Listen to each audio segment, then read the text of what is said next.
All right, so here we are. You know, everything that you work for in the off season that you point towards, we're here. And I think we've had a really good couple of weeks of practice, you know, getting the guys going again. Right after the Alabama game was hard with finals and a lot of things they had on their plate.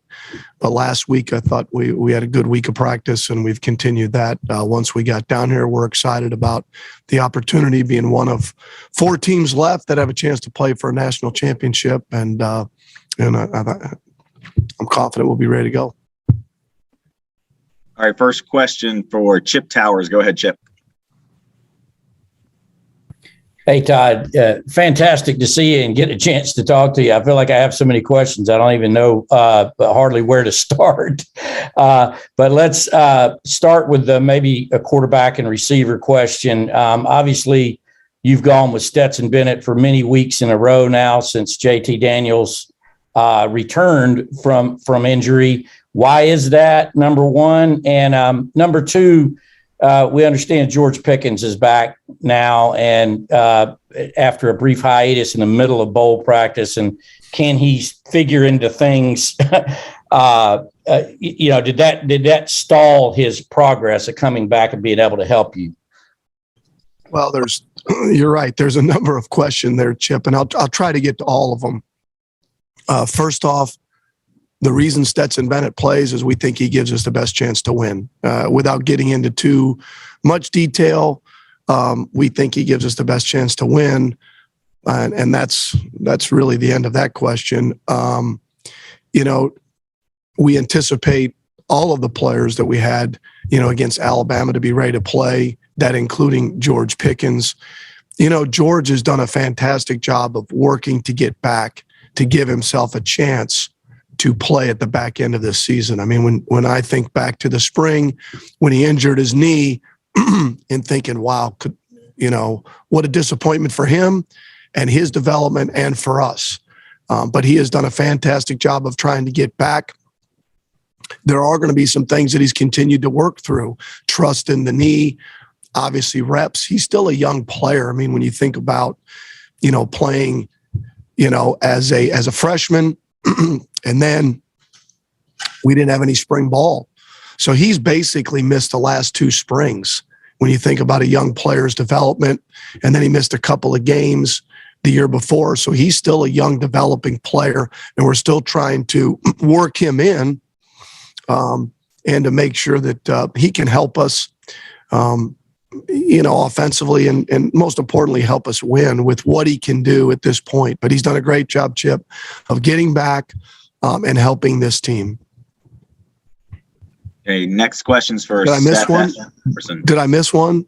Chip, I'm sorry if I didn't get all of them. I'm sorry. Okay. All right, next question for Seth Emerson. Go ahead, Seth. Don't worry, Todd. I'll press more on quarterback. So, look, JT is the starter when the season starts. He plays well. When he gets hurt twice, Stetson then becomes basically at this point the permanent starter, even though JT apparently is healthy. I think the question a lot of fans have, a lot of people like me also have, is basically what changed. I mean, you guys did know what Stetson brought to the table, and you knew what JT brought to the table. So what did change to make Stetson the starter? Well, probably not a lot in terms of our confidence of both players. I think that's probably the best way to put it. I think Stetson, at times, I'm talking about me, have probably undervalued his skill set. We've tried to elevate guys that have talent on our roster, and we do that at every position.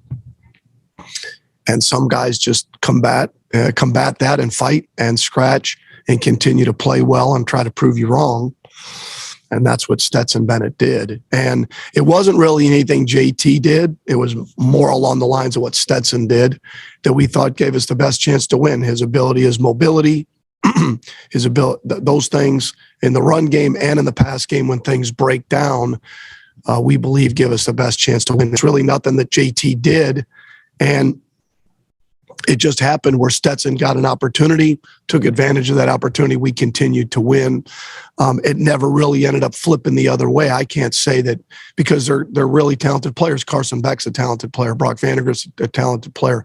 Sometimes opportunity leads to, things that end up going in your direction. I don't know if I said that exactly right, but it never went back the other way where JT got a chance to get in there.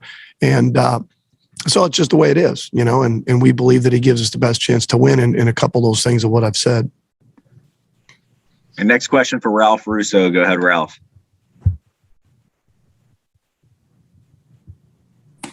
Hey, Todd. Direct the conversation, slightly different area. With your time in the NFL, the tight end position has exploded. I mean, there's always been good tight ends. You and I are old guys who go back to the Kellen Winslow days. Like, we remember great tight ends, but the position really has exploded in recent years.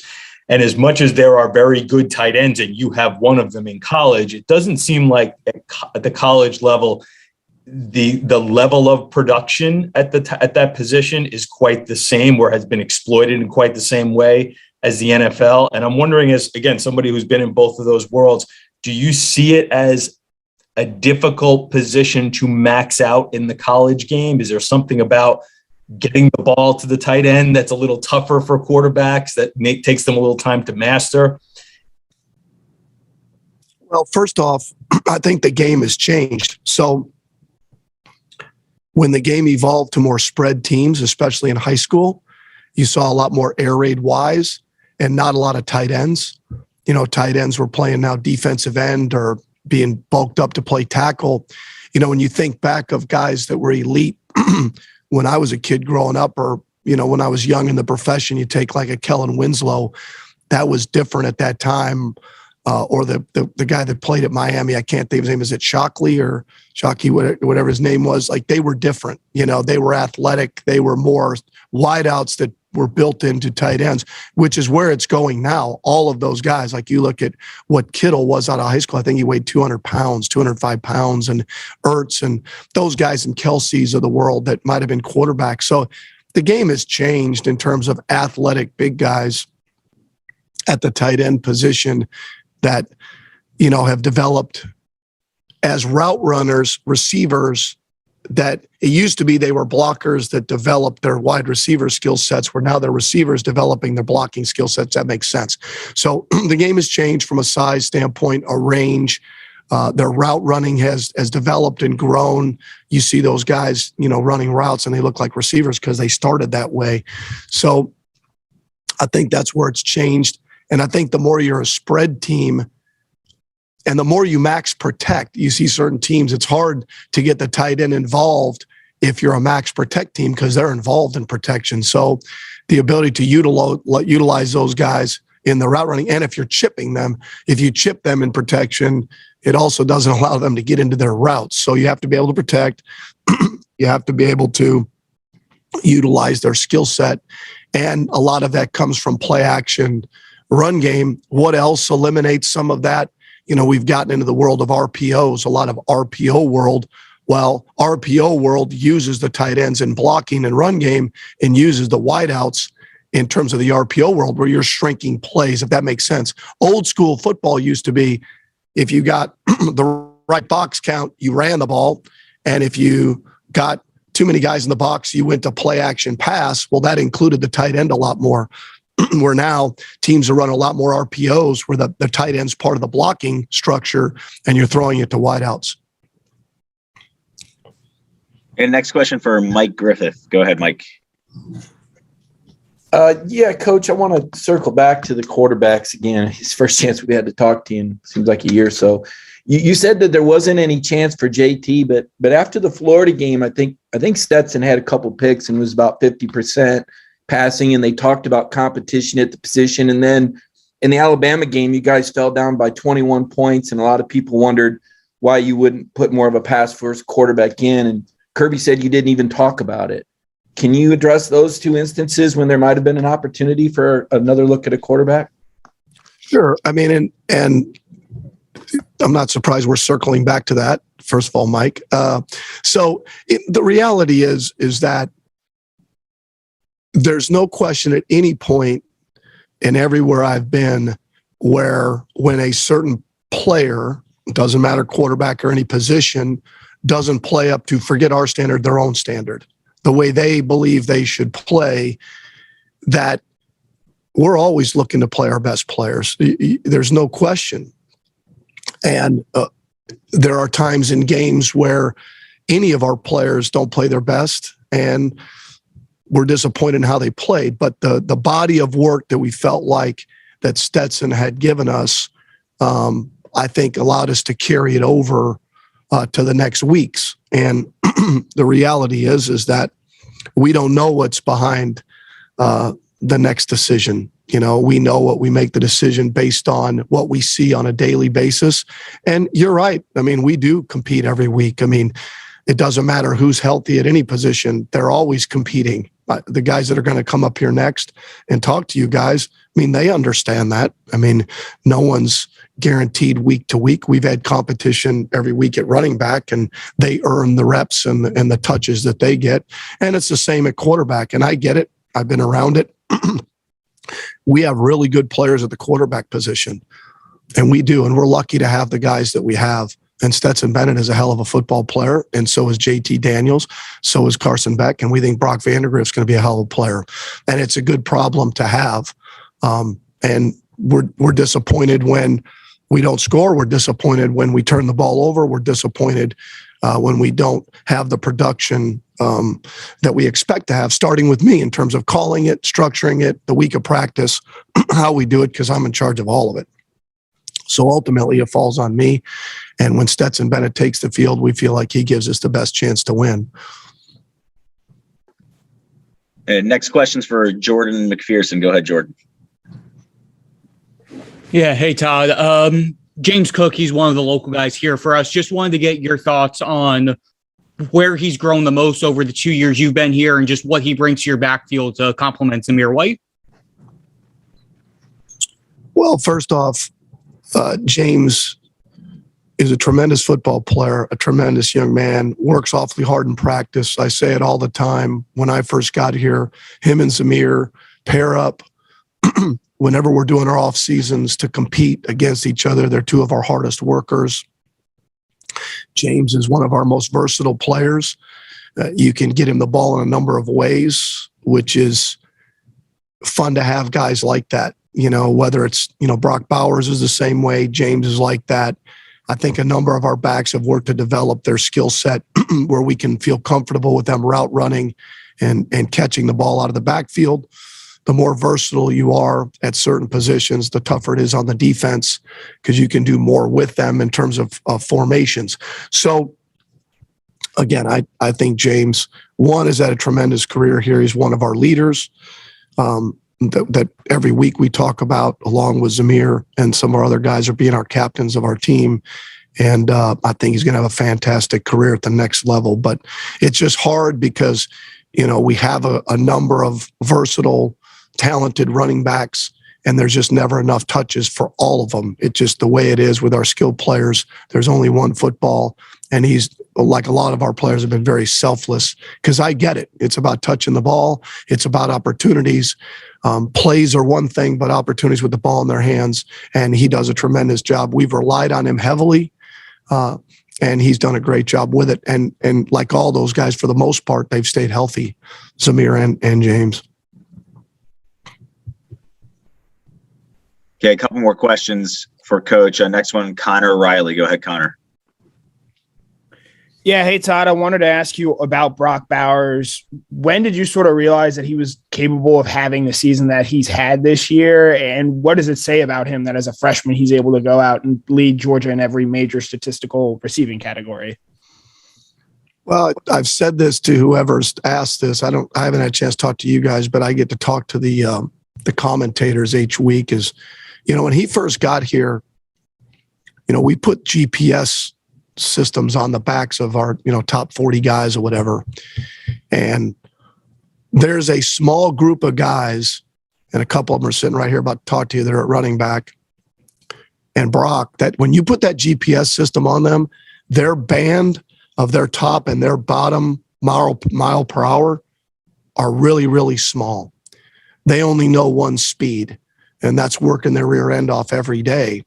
Where some guys, their band can be from 20 or 21 miles an hour to like 13. And right away, you could tell he only knew one speed. We would be running in the stadium and you're doing run the long, walk the short, run the long, walk the short, just as conditioning team. Well, we would do it by position groups. And right out of the jump, I wouldn't have done it as a young player. I would have run with the pack. I would have run with the rest of the guys. Not Brock Bowers. Tight ends were running. He'd be 10 yards in front of every other guy. He was working at his own speed to be the best he could be. And that is a rare quality to put yourself out there like he did. So right away, you could see this guy's different. He only knows this way to work. And all he did every day was work hard. He's going to continue to develop his skill set. He's probably got more range than we thought. We knew he had the run after catch ability. We saw that on tape. They used him in the backfield out of high school. But he's got a little more range than we thought, and he's continued to develop as a route runner. But he works awfully hard at his craft. It's important to him. He doesn't say a lot. He just works. And that's the same. You're going to talk to these running backs that are going to come up here next. They're the exact same way.